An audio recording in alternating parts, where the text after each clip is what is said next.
Welcome to Ellis B. Feaster's Radio Aircheck and Classic TV channel.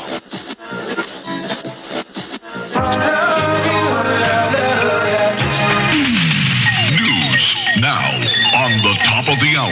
WELI, New Haven. It's 10 o'clock and 85 degrees. Good morning, I'm Steve Tefft with today's 20th edition of WELI 24-Hour News. $25 million worth of sporting goods was lost in a fire Wednesday at Starter Sportswear in New Haven. Fire broke out at the James Street factory about 11:30 in the morning, sending plumes of black smoke into the neighborhood.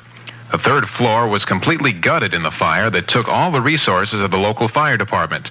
Company attorney Mark Sklarz now tells WELI that it'll be business as usual at the other building across the street. It should be understood that the fire that occurred yesterday... Fire Chief John Reardon calls it New Haven's worst factory fire in years. Oliver North gave his delayed opening statement this morning on the third day of his testimony at the Iran-Contra hearings.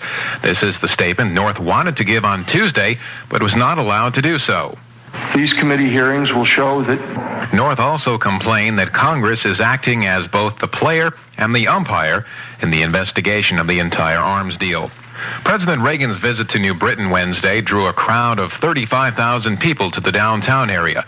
Waving flags and banners, they heard the president recite a familiar request. Something that 43 governors have, an item veto.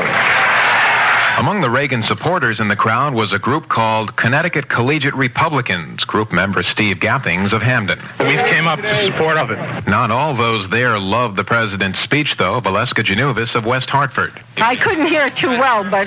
There were several heated arguments between pro- and anti-Reagan people after the speech, but no violence. An American-owned supertanker is headed for Bahrain after being attacked in the Persian Gulf today by an Iranian gunboat.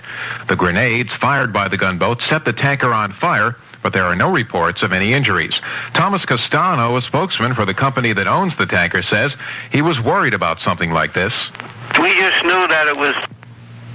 The attack came as the Reagan administration prepared to put the U.S. flag on 11 Kuwaiti oil tankers and to place them under U.S. protection against Iranian attack.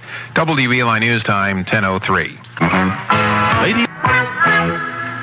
The WELI Weather Eye forecast, hazy, hot, and very humid through Saturday with afternoon thunderstorms possible each day. Highs up around 90 and the lows at night around 70. Right now it's 85 at Radio Towers Park, 87 in Meriden. Repeating our top story this morning, $25 million worth of sporting goods was lost in a fire Wednesday at Starter Sportswear in New Haven. For news and information, count on us. Next edition at 11. I'm Steve Tefft for WELI 24-Hour News. Thank you, Steve. Chuck Kelly in for Jay McCormick.